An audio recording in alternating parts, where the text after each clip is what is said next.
Students, आज हम discuss करने जा रहे हैं जो लास्ट ईयर पंजाब यूनिवर्सिटी की तरफ से एंट्रेंस एग्ज़ामिनेशन का जो बीएड का पेपर था उसका पार्ट बी टीचिंग पोटेंशियल के बाद के जो क्वेश्चंस आए थे लास्ट ईयर, हम उसको डिस्कस करेंगे कि किस टाइप के क्वेश्चंस आए थे।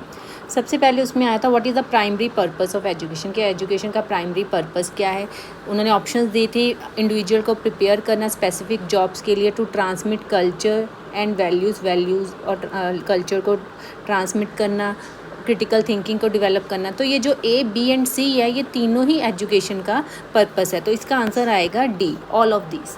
नेक्स्ट हमारा क्वेश्चन था, उन्होंने दिया था जो गांधी जी का बेसिक एजुकेशन था जिसको उन्होंने नाम दिया है नई तालीम, वो किस चीज़ पे एम्फसाइज़ कर रहा था। जो गांधी जी का बेसिक एजुकेशन का है ना, उन्होंने बेसिकली एम्फसाइज़ किया था कि लर्निंग थ्रू प्रोडक्टिव वर्क, ठीक है, और जिसका एम था कि एक ऐसा एजुकेशन सिस्टम को बनाना जिसकी रूट क्या हो, इंडियन कल्चर हो, और जिसके रिज़ल्ट मतलब उस एजुकेशन के रिज़ल्ट के तौर पर को जो बच्चा वो सेल्फ रिलायंस बने और उसमें मॉरल डेवलपमेंट हो। तो उस ऑप्शन के अकॉर्डिंग हम देखें इसमें से कौन सी मतलब करेक्ट बनती है। तो बी पार्ट है जो learning through practical and productive activities, क्योंकि गांधी जी ने बेसिकली किस चीज़ पे एम्फसाइज़ किया था, प्रोडक्टिव वर्क के हुए। तो ये प्रैक्टिकल एंड प्रोडक्टिव एक्टिविटीज़ ये बेसिक एजुकेशन के में आता है। नेक्स्ट है RT is right to education act, ठीक है। तो ये आया था हमारे पास 2009 में, और इसका बेसिकली जो राइट टू एजुकेशन था उसका प्राइमरी फोकस था 6 to 14 ईयर्स के स्टूडेंट्स बच्चों के लिए फ्री एंड कंपलसरी एजुकेशन देना, free and compulsory education for the students of the age group 6 to 14 years, ठीक है। उसके बाद है student centre learning. Student centre मतलब कि कैसी लर्निंग जो होती है वो किस चीज़ को एम्फसाइज़ करती है। तो पहला है टीचर के जो इंस्ट्रक्शन देता है उस पर, large group lectures, strict adherence to textbooks या स्टूडेंट पार्टिसिपेशन। तो स्टूडेंट सेंटर लर्निंग में होता है कि स्टूडेंट्स को ध्यान में रख के हमें पढ़ाना है, ठीक है। स्टूडेंट्स को एक्टिवली इन्वॉल्व करना है, स्टूडेंट्स को इंगेज करना है लर्निंग में। तो इसमें आएगा student participation and engagement. Next है what is the prime role of teacher in the class. Teacher का प्राइम रोल क्या है। तो यहाँ पे था to teach, to discipline student, to facilitate learning, या ऑल ऑफ दिस।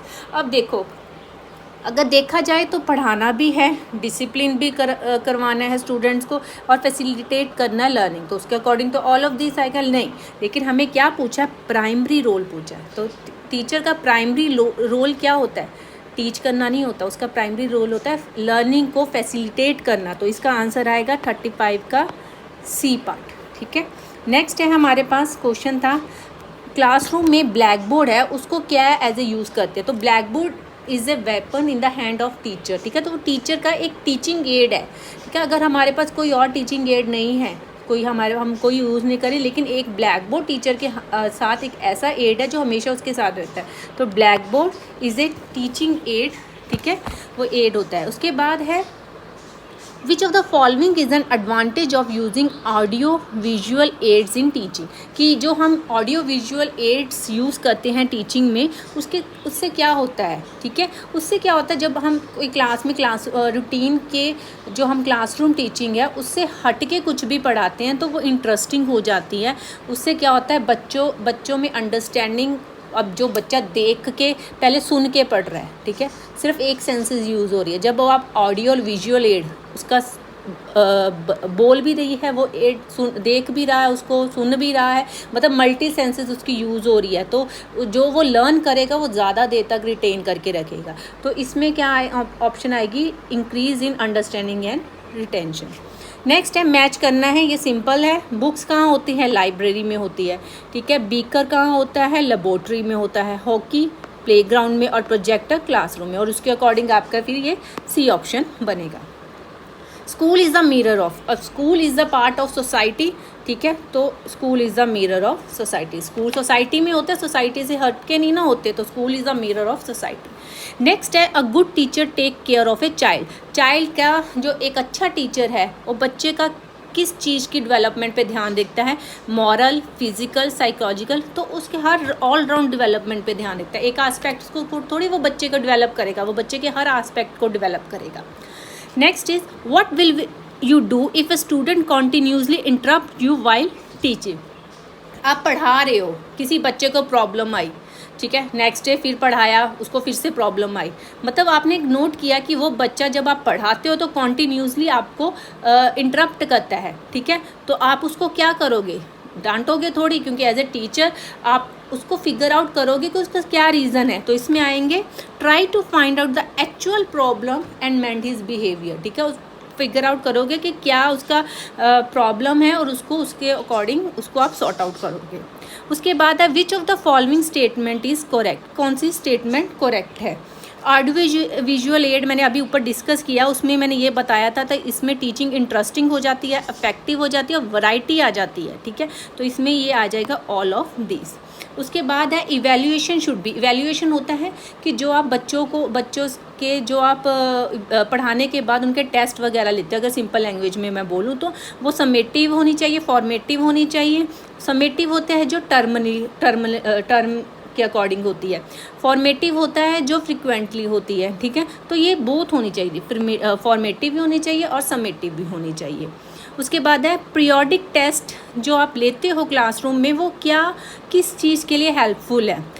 इससे क्या होता है कि हमें मॉनिटर कर मतलब जो बच्चों की प्रोग्रेस है वो हमें पता चल जाता है कि बच्चे कितना प्रोग्रेसिव वे में कर रहे हैं, क्या वो उनकी लर्निंग इंक्रीज मतलब अच्छी हो रही है या वो सेम लेवल पे रह रहे हैं या उनकी डिक्लाइन हो रही है, तो वो मॉनिटर कर रहा है प्रोग्रेस ऑफ द स्टूडेंट्स को।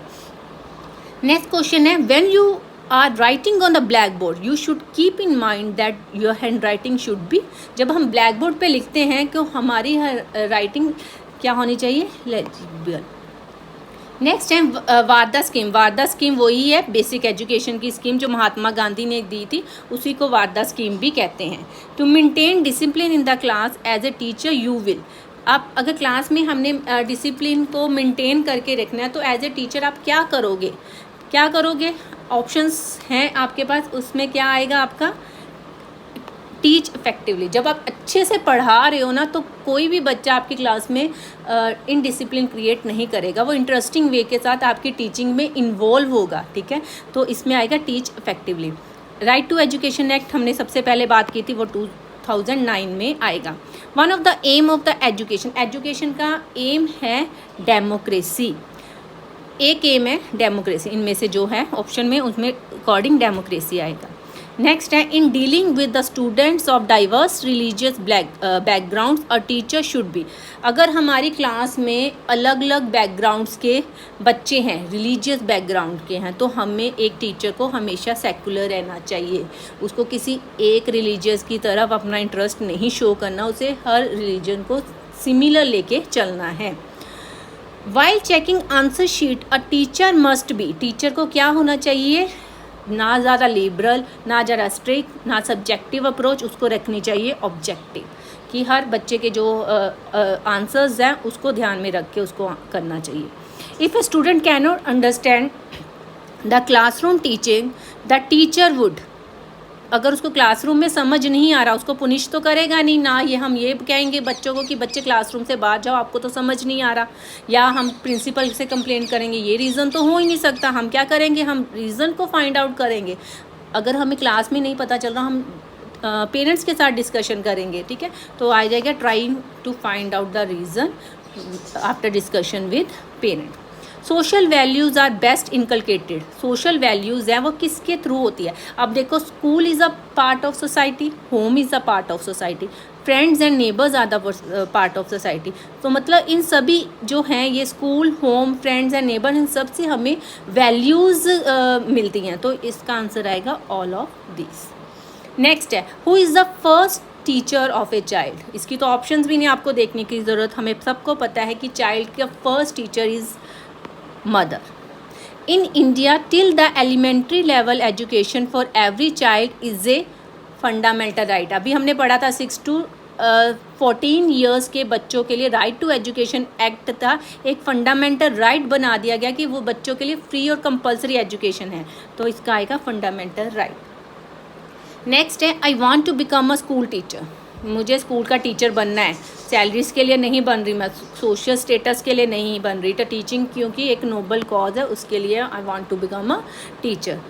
इन a classroom the teacher should preferably use example, जब हम क्लासरूम में पढ़ाते हैं, जब हम डेली लाइफ से एग्जाम्पल्स को लेके अपनी टीचिंग करते हैं तो बच्चे उसमें ज़्यादा इन्वॉल्व होते हैं, ठीक है, ज़्यादा वो रिलेट कर पाते हैं टीचिंग को, ठीक है। तो हमें कहाँ से एग्जांपल्स लेनी चाहिए, बेसिकली डेली लाइफ से।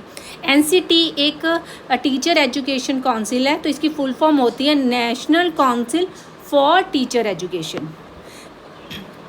नेक्स्ट है what is the nature of teaching, teaching का नेचर क्या है, teaching is the art, teaching is the science, teaching is both art and science, या नन ऑफ दिस, या नाइदर आर्ट नॉट साइंस।